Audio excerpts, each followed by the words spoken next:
Hello, welcome to the Call Like I See It podcast. I'm James Keys, and joining me today is a man whose takes can be loud enough to hotbox a car. Tunde Ogunlana. Tunde, are you ready to give out some of that antidote today? Yes, sir. That's a good reference, the hot box. Yeah, usually it wasn't my words making it a hot box in the car. But those were the good old days. So the good old days. There we go. Well, now I have now it's legal in our state, and I have a card, so I don't need to be in the car hotboxing it. I can just be out back hanging out. not unless you wanted to. Yeah, exactly. No, not. Yeah. I'm too old for my clothes to smell. You know. So. Well, we'll get to the show. Yeah, we will. Before we get started, that'll be better. If you enjoy the show, I ask that you subscribe and like the show on YouTube or your podcast app. Doing so really helps the show out. Now, we're recording on December 17th, 2024. And last week, there was a report in the Miami Herald that many high-rise buildings on the barrier islands that are along Miami's coast, including luxury condo buildings and luxury hotels, were sinking. Some by as much as 3 inches over the past 8 years. And now it was only back in 2021 that we saw the collapse of a tower in Surfside, which is a community along Miami's coast, in that same area. And that tragedy killed 98 people. So naturally, this kind of report created some alarm because sinking it doesn't inherently, but it can create dangerous conditions, particularly if the sinking isn't even, meaning if everything drops down uneven, then it doesn't create as much of a concern as if it's dropping down and slanting. So to get us started, Tunde, just what's your reaction to seeing these reports about these high rises, in Miami, or along the Miami coastline that are sinking into the ground at substantial speeds? 3 inches in a few years is a lot. Yeah. My honest opinion, the first thing I thought is, man, I didn't think I'd be worried about structural engineering issues in my mid 40s, but no, on a serious note, it's interesting because at first I was thinking about all the, like you're saying, and we live in Florida. So obviously for anyone watching us, that we understand things like threats to the coastline and also dealing with hurricanes. And like you said about things like barrier islands, the nature's own way of protecting areas, inward from the coast with things like mangroves and barrier islands and all that, and how those have been taken away through development and buildings are on the coast and all that. So it is interesting. And then I thought of, okay, so is this going to be something that becomes a mass hysteria? Like, that this becomes now the big topic and everybody's scared to move to the coast and all that. And I also started thinking, it's interesting because with the industrial age and the ability to build buildings as big as we can build them now, because I started thinking that, you think about what's on our coast here in Miami where we live, and also, like you mentioned, cities like New York, Jakarta, Venice. These, and I know Venice is older, but for the newer cities, you've got 100-story high rises, 70-story high rises, and these buildings weigh a lot. I mean, I don't even know how much a 100-story building weighs, but I can imagine it puts a lot of pressure on the earth beneath it. Then you think about in Florida, we're sitting on limestone, which is kind of a porous stone versus maybe other parts of the world where they have different type of stone and sediment underneath the ground. And it makes sense that we've had 50, 70, 80 years of this type of size of structures on the coast. And, if the earth moves underneath over time, now we're learning that. And so I think the next question is, how is humanity, with 8 billion humans and a majority of them living on or near coasts, how are we going to account for this? And to me, that's the bigger part of this conversation, because now that we know this is happening, what are we going to do about it? No, I think that's interesting. And I mean, you mentioned some of those cities, that we had talked about offline, just like when I first saw this, what I first thought of was Jakarta, which is Indonesia. That's the capital. It has been the capital of Indonesia. And that's like sinking, and has been reports of sinking like by feet, like tens of feet. Like I think it's up in the reports like 16 feet or something like that is dropping down. And what that comes from a lot of is they're pulling out groundwater, and then that's affecting what everything is sitting on top of, the stone and all that.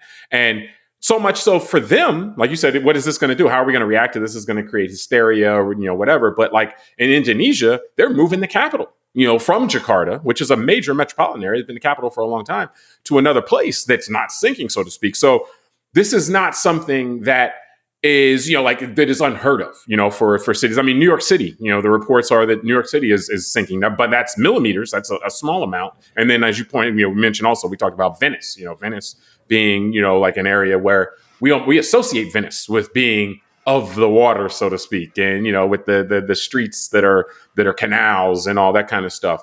And so this doesn't seem to be, and then also, I guess you connect to the idea of climate change, which how Earth may be changing. And is it a bigger problem if something's sinking in the abstract? Is that one problem? And then if something's sinking, if the land is sinking while the sea is rising, that may be a bigger problem or a compounding factor on that. So all of that thrown in, it seems that this is just something that modern society moving forward is going to have to deal with. And as you said, most population centers being close to the coast, seems like many of these are going to have to deal with either land sinking, sea level rising, or some combination of both. And it's going to, I don't know that we're going to have some mass exodus from the coast. It may come to that at some point, depending on what happens. So it really seems like, and like Venice, Venice has these major structural plans that they've been working on they have one they're about to complete. They've been working on for a couple decades now. And it seems like, again, those people aren't looking to leave Venice. They're looking to figure out ways using technology and structural engineering to make where they are right now, despite the fact that it's sinking and the sea is rising, to make it still habitable. So it seems like with the Miami issue, the first question, and they seem to be looking at this, is, okay, is it sinking? Is it even? Are we going to have structural issues in any of these buildings because of what's happening? And then the second thing will be, okay, well, what are we doing? And the city of Miami, or Miami, the South Florida region, like you said, we're residents of this. They already do a lot to manage water level, in terms of pumping water here and there and everything like that. So that's not something completely new. And as you've talked about, like even with seawalls and stuff and how they've been building those up. So it's not something, it seems like that it sounds more shocking and more crazy. Like I said, if I said that Cobra or some villain was doing this, we'd be like, oh, up in arms and stuff like that. But it seems like something that's just kind of a modern issue that many population centers have to deal with. And so it's just a matter of how to deal with it. I don't even know that you'll even get much hysteria absent things like the tower collapsed in Surfside. Yeah. Years back. I mean, that will create it and if buildings start falling. But if things are sinking slowly or sea level is rising slowly, I think we've seen people aren't going to be inclined to change their habits. Yeah, well, let's hope not, for the sake of our property values. So in South Florida. But now when you're talking about the Jakarta moving the capital, I thought, man, see, that's why it's good they didn't build the capital. They didn't pick South Beach as the capital of the United States. That would have been a problem, right? Yeah.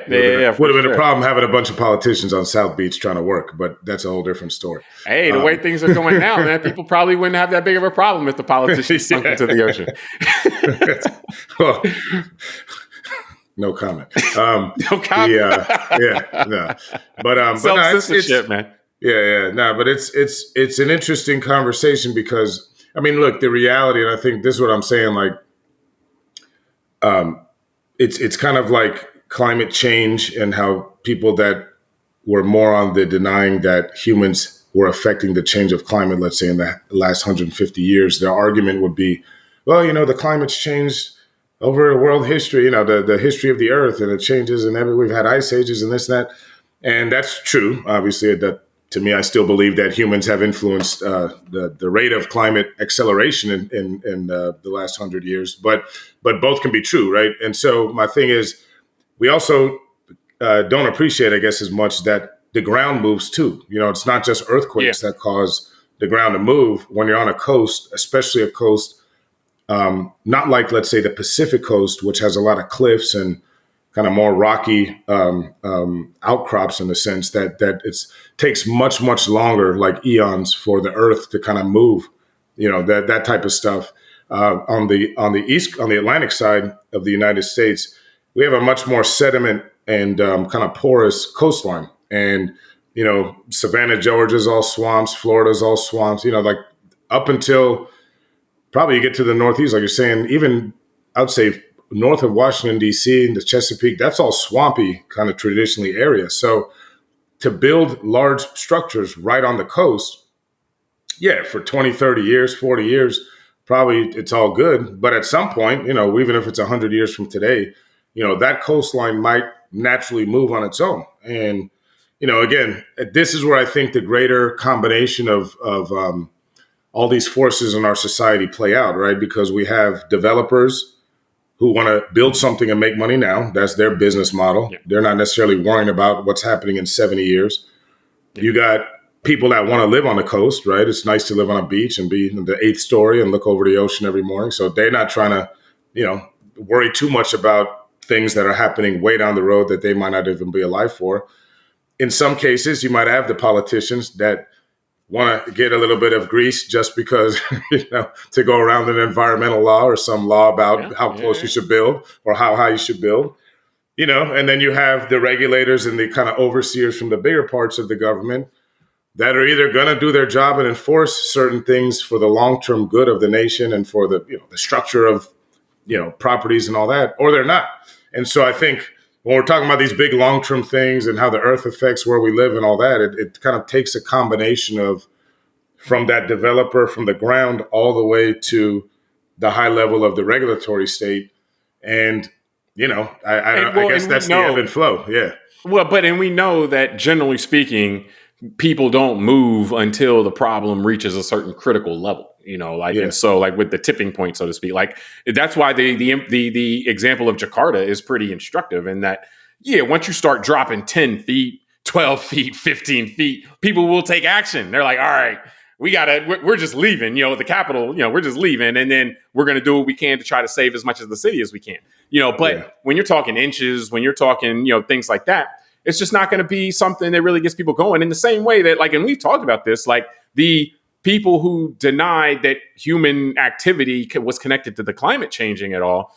A lot of times it wasn't that they were coming at that from a basis of scientific rigor. They didn't want to have to change anything, and so it was like, all right, well, I don't want to change. So I'm going to say what allows me to take that position that I don't want, that supports the fact that I don't want to change. Why would I go down the road of a logic and reason and or science that would make me do something I want to do, And so we see that, and we'll see that with stuff like this as well, and again, the type of immediate issues that would cause people to immediately say, hey, what do we need to do here? We need to do something immediately would be as if buildings start falling or, like the example of Jakarta, where it's like, okay, yeah, we're dropping, yards and, something like that. And so it's something, again, we're going to be living with it. We're going to be dealing with it. I think with the climate change piece, it's probably more of just an exacerbation. Really, this seems to be a population growth piece, like just more and more people trying to squeeze in more and more areas. One way you do that is to build up, and so, and as you said, those building up, those structures can be very heavy, and, we'll see over time how that affects the ground underneath. So, but nonetheless, I mean, like I said, it's something interesting, something to keep an eye on. We don't have to belabor the point. So, I definitely want to move on to the next topic. Well, we can. If people are very interested in hearing about the structure of buildings on the coast, I mean, we could stay on this for like 2 hours. You go into structural engineering and drainage and all that kind of stuff. Yeah, we don't have to. Yeah, so. Of course. Keep us moving. So, but yeah, we definitely appreciate you joining us on this part one of our episode. Join us for part 2, and we'll have a part 3 as well. And we'll talk to you then.